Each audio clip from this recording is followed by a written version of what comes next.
of the Wednesday Morning Roundtable for 2014-2015.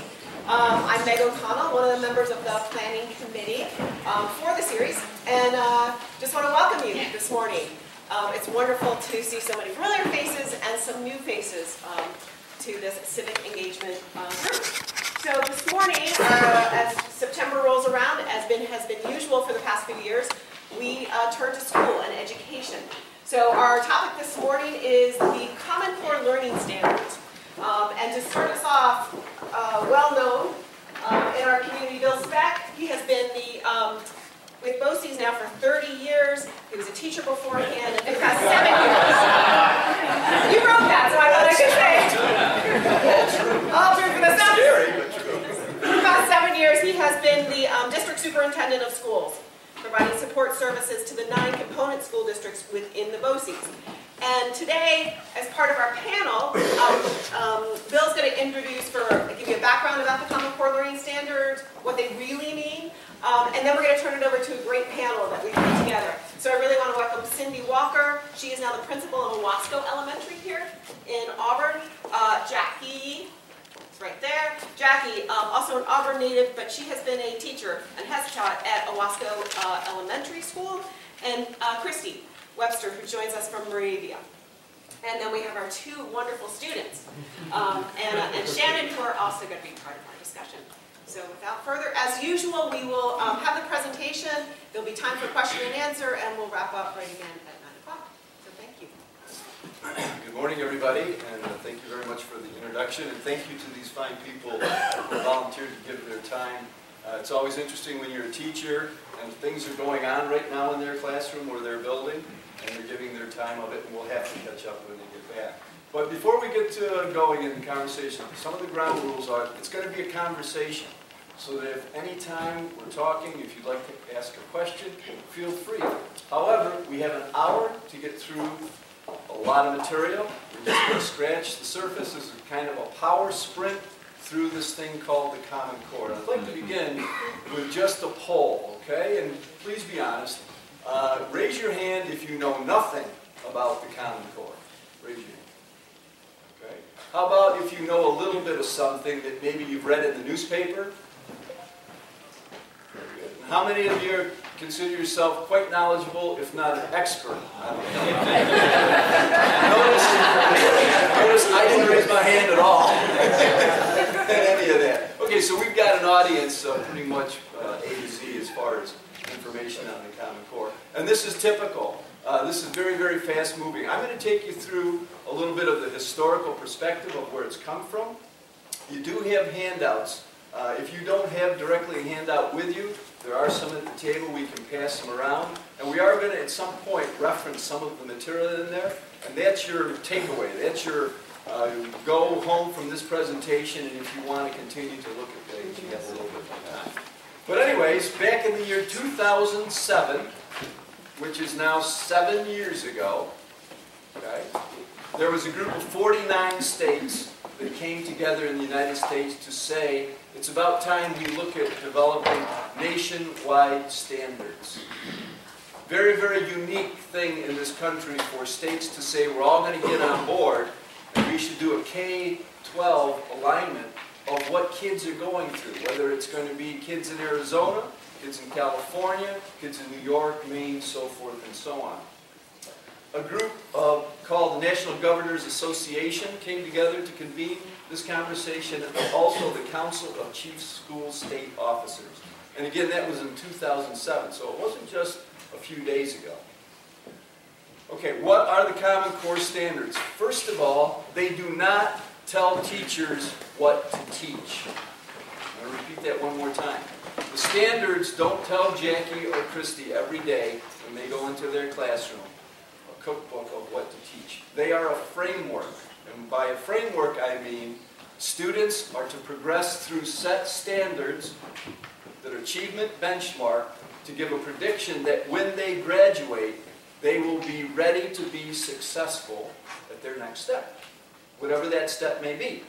And it might be going into a 2-year community college, it might be going on to Princeton and Yale, or it might be going on to work at Cayuga Milk Ingredients right here or Courier Plastic. The idea is college and career ready. The United States is one of the only developed countries that does not have national standards. So that starts to make you think a little bit, well, you can see how we're starting to drop behind in the competitive race. The United States is one of the last developed countries to not have national standards. And the issue there is resource alignment. You only have so many dollars. And if you have 50 variations of the theme going on, you could be considered wasting a lot of resources. And in this day and age, there's no time to do that. The Common Core standards are being used currently throughout all the states that are participating to develop curriculums. Remember I said earlier, the curriculums aren't structured from the standards. The standards are a framework, alignment, benchmarks. Curriculums are being developed by the state. And when we get into that conversation, that's a pinch point that you hear in the conversation quite a bit in the newspapers. The modules weren't released in time. The modules aren't quite aligned. That has nothing to do with the Common Core standards. Another point of controversy to remember is we have, and there's going to be a map you're going to see in a little bit of all the states that are in on the Common Core, but there are only 2 states currently that have their assessments aligned to the Common Core. And that's another point of controversy. New York State and Kentucky are the only states that took the leap of faith that said, we are going to develop our assessment structures to match the rigor of the Common Core. So how many of you knew that fact? Only New York and Kentucky. And Kentucky did it first, before New York State. So great, courageous act by our Board of Regents and our Commissioner to take on this very, very worthy work. Okay, why the need to ramp up with the Common Core? 3 major things. One is college readiness. And we have Dan Larson here, and Dan, you can chime in at any time. Typically, right now, any student who goes on to a community college, 50% of those students, 50%, require at least one remedial course. So what you can see is what's been going on in the K-12 environment hasn't really been aligned to the expectations of the college environment. 50% of our kids attending community colleges in New York State require at least one remedial course. Some require more. So it's obviously there's a big need. The other area is global competitiveness. We are falling behind, and it's a sheer numbers issue. 2005, 1.3 million students graduated from college in the United States. 1.3 million prepared to enter the workforce. 2005, in China, 6.4 million students graduated from college. I'm going to repeat that. U.S. 2005, 1.3 million. 2005 in China, 6.4 million. You can just see by the sheer numbers, more students internationally in these developing countries are graduating from college. And many of those students are graduating from college in this country. So you can see the competitiveness factor there.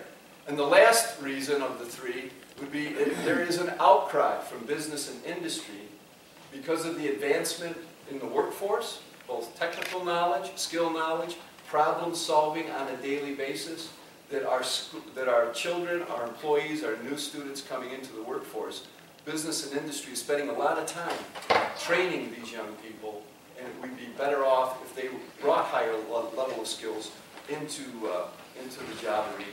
Okay, take a look at your handouts if you have them. I gave you some bar graphs out there. If you have them, great. If you would like to share, please share. This is a very simple bar graph. And what it depicts is 2005 to 2013. And the head of it says completion versus readiness. Completion means we're getting kids through high school. Completion means they're graduating, right? And we're doing some good things with graduation rate. I see Lisa here from Auburn. Graduation rate, a lot to be commended there, 80% now in Auburn, up significantly. It takes a lot of work to increase the graduation rate. A lot of challenges in our schools. So you can see Auburn's even above the 2013 figure of New York State 74.9. The blue indicates percentages of graduates. The red indicated in 2010 to 13 is the readiness factor. We're graduating kids, but how many of them benchmark with a 75 on their ELA regions and an 80 on their math regions? That's the benchmark for readiness. Research is saying that if a student graduates with those minimum standards, they're going to be able to go on to college and not have to take remedial courses. They're going to enter the workforce. What's the percentage? 36 to 37%. So you can see the need is tremendous that we start doing things differently right there. This bar graph is what data? Is it statewide? New York State. Statewide. New York State data. So you can see the readiness factor. Bill, if I could Yes. make, yeah, Jeff Huffman, Cuba Community College. And it is an issue of alignment. We started testing a few years ago, and the best students from high school, our seniors from high schools all throughout the area that had passed all the math courses and even done pre-calc, were not testing into our Math 101. Not because they weren't smart, not because they didn't know math, because what our expectations weren't aligned with everything they learned so far. So the conversation continues to be alignment. The idea of seamless conversations. And we are having those with our community college right now. We've been very successful. So the fact that students don't even realize in their later years of high school, they're already achieving college credit. And seamlessly now will blend into the next step. Okay, another handout that you see in front of you that you can take away is a map of the United States. You can see that there's been a lot of controversy, some states in, some states out. Everything blue shows you that we are not alone in New York State. If you see the color blue, that state is all in on the Common Core. But remember, there should be another color coding here. Only 2 states are matching their assessment systems to the Common Core learning standards. What were they? Remember? New York and Kentucky. Right? That's an act of bravery. You can see the other states that haven't yet come in. You can see some conversations in states pulling out. Politics has entered the arena, and when politics enters the educational arena, that is never a good thing. That's just Bill Speck's comment. Please don't let it. Some may disagree. That's the deal. Okay, there's another handout that you can walk away with. This is kind of a colorful handout. It's 2-sided. And this is what we called was a backpack stuffer. And our BOCES met with our superintendents last year, because last year was the first year that the new aligned assessments hit the street, and you read about that. Any of you have children at home? You probably remember kids going to school, taking some tests that looked a lot different, okay? And we thought that we would be proactive and get a lot of information out to parents quickly so that they could see what was going on. The first one is understanding the Common Core standards. That page talks pretty much what I've been saying so far. The back page talks about Common Core and our children's test scores. That front page is really important down at the bottom where it talks about what are the shifts. And the shifts are what are teachers doing differently. In a few seconds I'm going to turn it over so that you can begin to hear.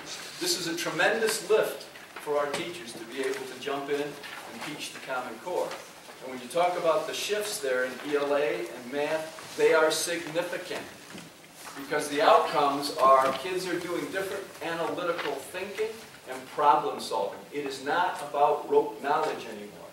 It is about understanding content first, not spitting it back, but practicing it in an applied environment. And you're going to hear that conversation here with these teachers in a moment. Yes? Hey, Bill, before we get too far down the road, I mean, the readiness factor that you have in here, compared to prior years, I mean, you know, this is just you talking, but not everybody went to college before. Absolutely. You know, and when we're talking about this readiness factor, is this in alignment with what we've seen in the past as far as the number of kids that were thinking about college, or is it something that we're looking at and saying, okay, well, everybody should go to college, so this is what we want to have it ready for? It's actually considered to be college and career ready, because I mean they even shared with us at the state level what it even takes to sometimes work in a factory job and to be able to read some of these technical manuals and things that support them in their career. They were back designed to have students both ready for college or career, not just college. The idea years ago, people didn't graduate. You could go in this town alone, 40 years ago, there was a job waiting for you. Right. You could work. Now, you better darn well bring a lot of skills with you to be able to be competent in the workforce. So, with that, I'm going to briefly talk about the features of the Common Core, and then these people are going to bring the life to the Common Core in the classroom. First of all, they are aligned with college and work expectations. So, those standards, as they have been written, if you demonstrate proficiency on an assessment that's aligned to the standards, it's telling parents and students that you will be ready. You'll be ready to enter the workforce upon graduation, or you will be ready to be successful at the college level. They are clear, they are understandable. New York State used to have standards, and I remember trying to sift through them. They were lengthy, many times, they did not make sense. In many cases, they were redundant, and they definitely weren't aligned grade level to grade level. They are definitely more rigorous, and our two students will probably be talking to you about their life last year and this year. They're built upon the strengths of prior standards, but most importantly, the folks that put these standards together spent a lot of time looking at international benchmarking. What are kids in Denmark learning? What are kids in India learning? What are kids all over the world learning, and how are they learning that? That was critical for the Common Core. So with that, I'm going to turn it over to Cindy to talk a little bit, and we'll go right down the line. Okay. What we didn't tell you is this really is America's Got Talent, and we're the panel here. We laughed and it felt like she was judging something on the panel. Thank you for having me here. I'm excited to be here. I absolutely love my role as a new principal. I'm in my second year. And, it's such an honor to be here in the midst of this time of reform. I was fortunate enough to work for BOCES as a professional learning coach for a few years before I came into this role. And I can't even tell you how critical that experience was for me as coming into this new role. Teachers need a lot of support. We need to have a lot of in-depth conversation about how to help students meet the rigor of these standards, and at the same time have their educational experience to be enjoyable and rich and fun. So I would say the traditional role of a principal had a lot more management components than it did instructional leadership. And I know that word instructional leadership has been thrown around for a while, but if you didn't have the background for really knowing, in my case, elementary instruction, best practices, and some knowledge of the rigor of these standards, then it'd be very difficult to have powerful conversations with teachers. I'm really able, even though it's a separate entity, the APPR process and evaluating teachers, I'm able to use that process as a vehicle that helps me to help the teachers really inspect instruction. So what the standards has done for us is it has really raised the expectations that we have for students, and it has given us something very clear to really say, how are we meeting these standards and what can we do better? Because we can all do better in more than one area. So now we can use this process to have really powerful conversations. My role becomes more of a professional developer in the role as principal. I'm able to use time at faculty meetings to really, look at one teaching indicator or one standard and go in really deep, examine video of teaching, look and say, are we really meeting this, and how can we do it better? What's the difference between effective and highly effective, and how can we make sure that we're the most highly effective that we can be in helping our students to be and feel prepared. I see much more of an urgency now in all of our staff with time on task and really planning rich experiences for kids. I see them working very hard. Again, as Mr. Speck told you, there's a difference between the standards and the actual curriculum. The standards is our framework for what they need to know and be able to do. But how do we get them there? That's a whole other story.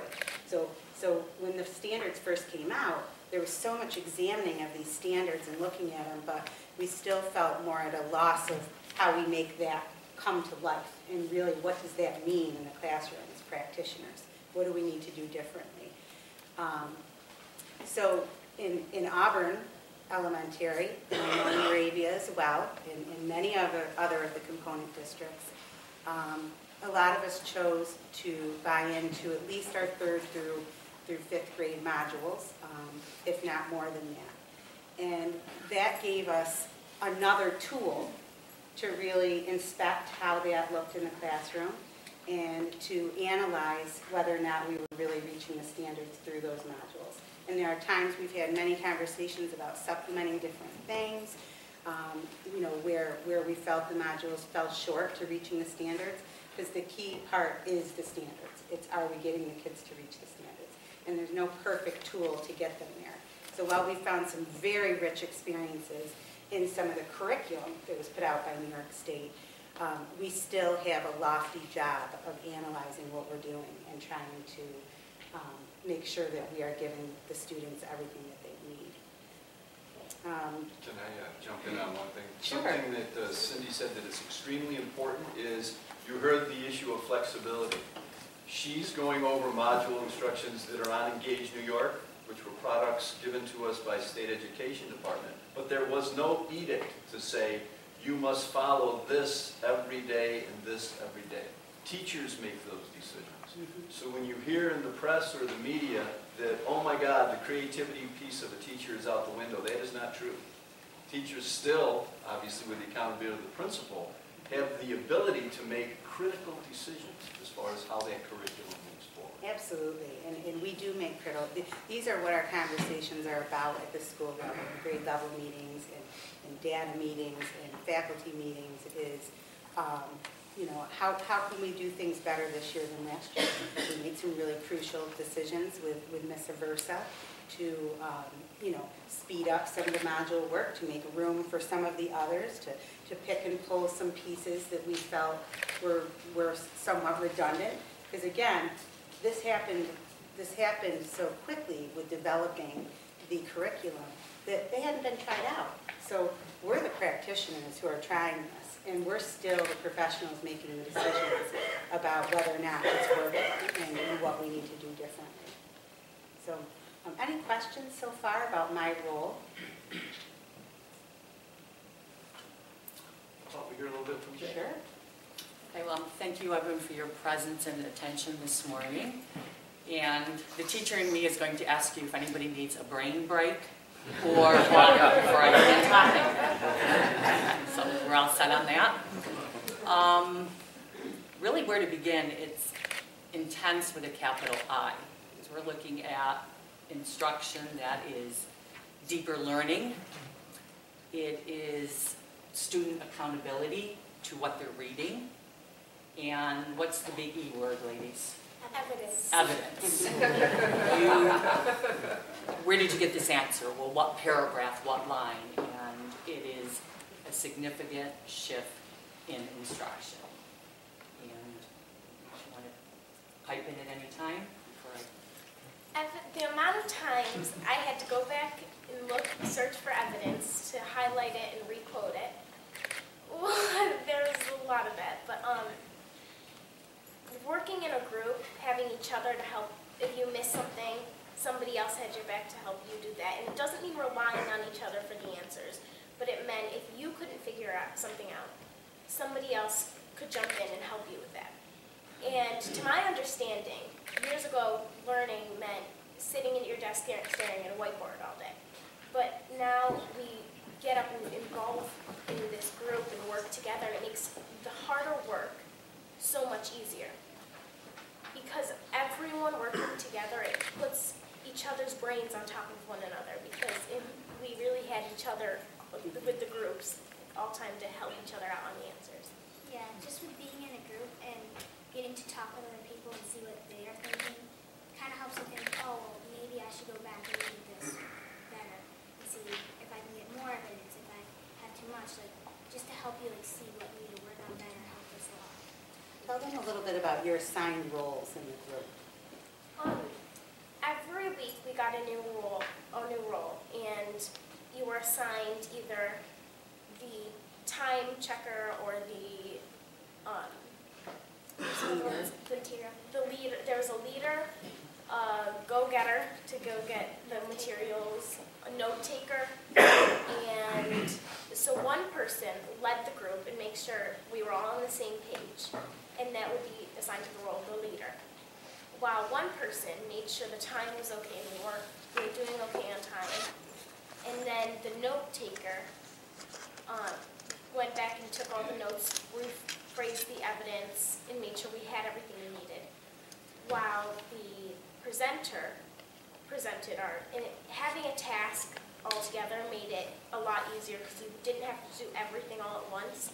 You could see what the others were doing with their jobs and prepare for when you have that job, but as well as make it easier for you to get your task done and get it done well. So what I really think about when I hear that is, you know, the traditional classroom setting of the lined up desks, you know, that's no more. And they're really required to work as a team player in a group. And when you think about your either college experience or career experience, no matter what it is, you need to be a team player, and you need to be able to have those skills. So they're now learning those at a very young age. They start these assigned roles in groups and cooperative learning structures, you know, very young, second grade, if not first, sometimes in first. And K1 and 2 is really building the foundation for being able to do the reading that's required of them in third and up. So we're excited about that because we're kind of getting back to some of the foundational skills at the K2 level. And at the same time, you know, it used to be a writing assignment might be, what was your favorite food to eat? What did you do this weekend that was fun? A lot of opinion. But it really wasn't forcing us to think hard about an author's point of view and really look and write about what that author is trying to get across to us. And I think that's a major shift because it requires a ton of what we call brain sweat. Yeah, she referred to that a lot. Brain sweat. If you're not sweating when we're really trying to do this, then you're not learning. So I think that they've undergone a lot of brain sweat in the past year. I feel that working off one another's knowledge, as well as passing yours on to others, makes you feel A, great about yourself because you're helping others, and B, great about yourself because now you understand what you didn't before. And doing this helps you in a tremendous way because all of each other working together does do that. And the amount of 5-paragraph essays we wrote was a lot too. We got to see everything from everyone's point of view and everyone in the book's point of view, as well as the author and people it referred to. But when you didn't understand something, you always had somebody that did to help you, as well as when somebody didn't, you could help them. Yeah, like we were in the groups for our module, but we also got to, vice versa, let us go around and talk to the other groups. So we could get all in our group, sit down and say, okay, well, this group had a little bit better of a paragraph. Maybe we need to step it up a little bit. Like, we got to share with everyone, not just our group. It kind of helped us think, like, about our writing skills and how to make it better. One thing that personally helped me a lot is once I wrote an essay, we didn't go straight to the teacher to have her tell us what was spelled wrong, tell us what was grammatically incorrect. And we went to the other students, and they corrected your essay. And then we did this thing called 3 before me, and you went to 3 students before you went to Miss Aversa, so you could have it corrected 3 times, because every time someone found more mistakes, and then you went to her and she got it perfectly done. But you helped each other out a lot with that as well.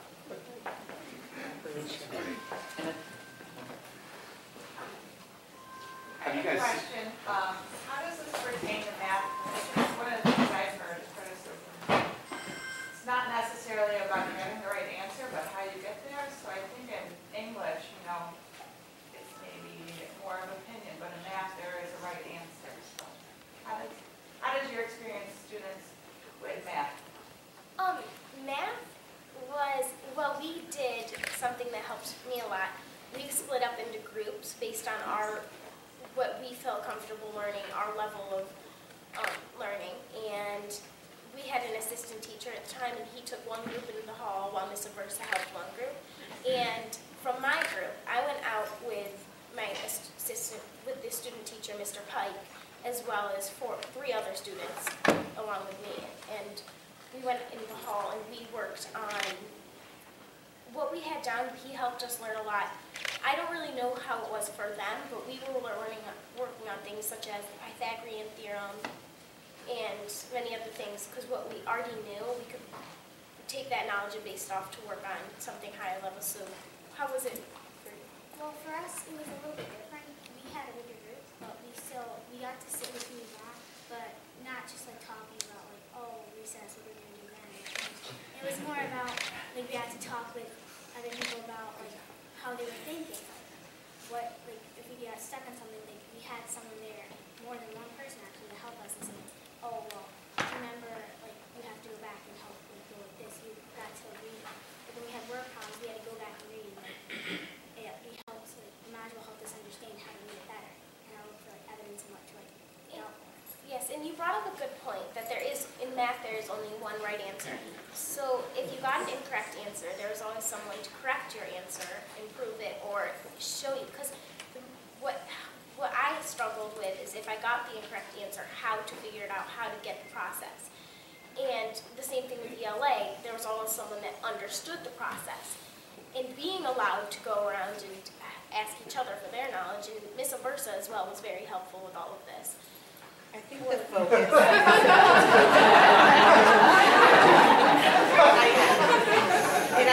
I think the focus, it's not that they don't have to get the right answer anymore. It's that the focus needs to be more on the process than the product, because it's all looking for a deeper understanding of the math. If you learn a quick trick that helps you get to the right answer, but you really don't have a deep understanding of what that math problem is getting at, then by the time you get up to high school math, you're going to be so far behind, it's not even funny. So I think that the perception might be it's not on the focus is not on the right answer. It is, but it's on multiple ways to get there. The process and different ways to get there. There's not just one way to figure out that answer. It's not the old acronym or a trick that we used to learn to get us there, but it's more about a much deeper understanding of the math. So the girls make some good points when they say, if I'm focused on the process and how to get the right answer, and I don't know it, I get to collaborate with someone and say, well, what was your thinking on the process? And they may see a different point of view. Oh, I didn't even think to figure it out that way. We're now not just doing the mathematical numbers, but we're doing pictures and we're doing diagrams and multiple ways to find it so that we gain a deeper understanding of the math concepts. Even the way in which it's presented. I teach kindergarten and first grade. So in kindergarten, it'll say 1 + 2 equals, 2 + 2 equals. This is the old way of doing it, Well, now they'll put the, equal sign first. 4 equals something plus something. Prior to this, you could just teach the kids how to do it, and they would systematically do it. They might not understand what they're doing, but they could do it. Well, now, just a little switch like that, where they're going to put the equal sign in a different place, is like, you have to demonstrate an understanding. You have to demonstrate that on either side of the equation, those two things are equal to one another. And that's kind of where the shift comes in. It's not only your ability to show the answer, but a multitude of ways to show the answer and a multitude of ways to show you understand the processes that you're following.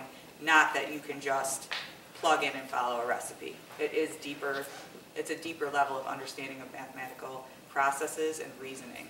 Yeah, I think what Christy says is critically important. She talked about something that's happening at the primary levels, which is exercising the brain differently. Yes. It used to be an exercise of memory and function, automatic. Never the question of, why am I doing this? And that's where sometimes we have failed, because we were drilling and killing.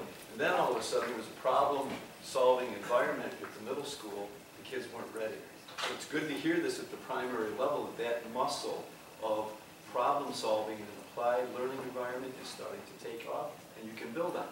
Thus the magic of the K-12 standards. The standards say students must be able to do that variable thinking in kindergarten, in first, to build the sequence up as they go. Sorry.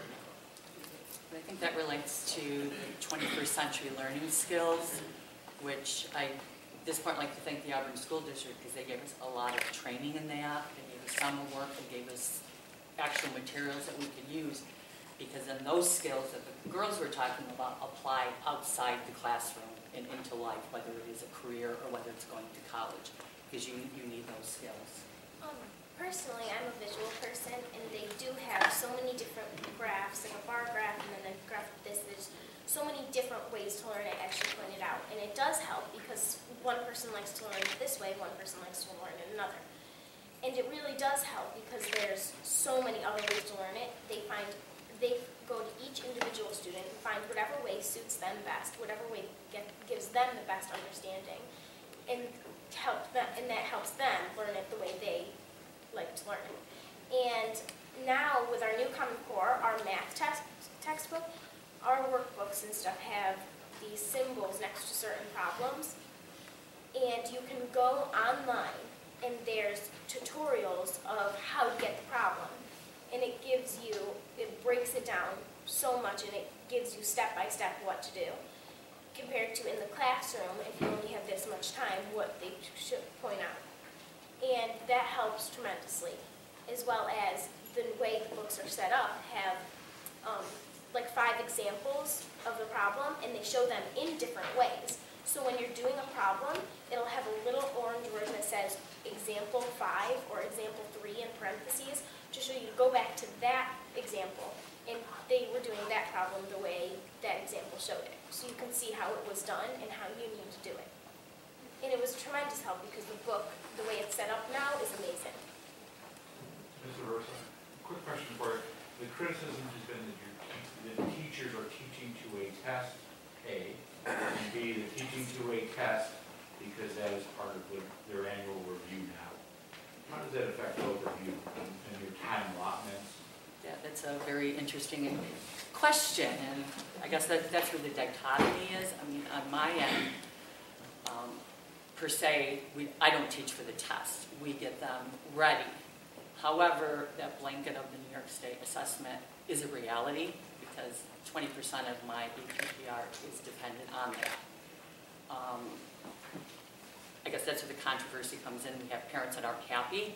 They choose not to have their children take that test in a classroom, which is always very interesting when you have 3 or 4 children not taking the test. And we're not allowed to have our homeroom when we test. They have to be tested with another teacher. So it doesn't affect the way I teach, because I'm always going to do what's best for my students, and I will do everything that I can because I love what I do. But that reality is a reality for me, because that's part of how I'm being evaluated, even though I don't have control of that. Because when they sit down for a test, I don't even know what they're doing, because I'm not in the room with them. But one of the positive things is that the test is, as Mr. Speck pointed out to us, in New York State and Kentucky, aligned to the standards. So we are testing the standards when we do that. That part's not so bad. I think the hard part are the factors that are out of our control, such as what Ms. Aversa said. She could have a big handful of students whose parents choose to not have them take the test. Therefore, she can't show their growth in her APPR score. So I end up having a problem with that, because I don't think the final number, represents who Ms. Aversa is. I see what she does every day. and I know, or any other teacher, if it turns out that other factors are out of their control, that makes it difficult, because then we're sort of powerless to be showing that growth. However, I do like the APPR process. I don't necessarily like the number that comes out at the end all the time, but I do like the process because, like I said, that gives us an opportunity for professional conversations around best practices, and it allows me to support them. Where, for example, just noticing that I was not finding a lot of evidence on higher level thinking questions at one point. I didn't happen to see that as I was walking through the building. I was able to take an entire staff meeting and do a teach piece to it, and then apply it, have them watch a video, and have them collect evidence of the questions the teacher was asking, and then have them look at the APPR indicator and rate them.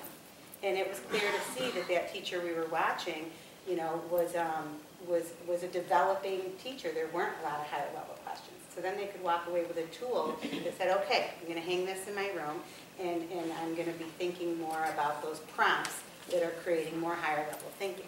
If it wasn't for that APPR process, I wouldn't have necessarily had that evidence. So I think the process is great. It's not perfect. I think too, because the expectation is not rote, it's not data driven, it's about thinking and how you think. It's very difficult to teach to a test that is measuring critical thinking. You can teach someone how to critically think and how to express that, but I cannot teach them data and step by step how they're going to critically think. And this is why a lot of kids fall down on that test, because it is not simple memorization. It is not something I can just hand you a formula and show you how to do. It's something that they really have to work through themselves. So I do feel like the test is actually measuring the curriculum, and I am teaching the curriculum. I do feel that way. So I feel like it's a good matchup, and I feel like it is. It's difficult to teach to a test. It is. You are able to teach the skills necessary to do well on the test, or not do well if you don't understand the skills. Christy, can you explain your role? Because when we were introducing you, you were introduced as a special education teacher, kindergarten and first, inclusion model. Can you talk a little bit about what that looks like? Sure. And then how Common Core is related to it? The inclusion model is that I have students that are identified. They could be identified with learning disabilities, autism, attention deficit disorder, a variety of, whatever problems students have. They are in a regular classroom with a regular teacher. So 5 students might be identified with an issue and 15 students might not be, and they're all in a class.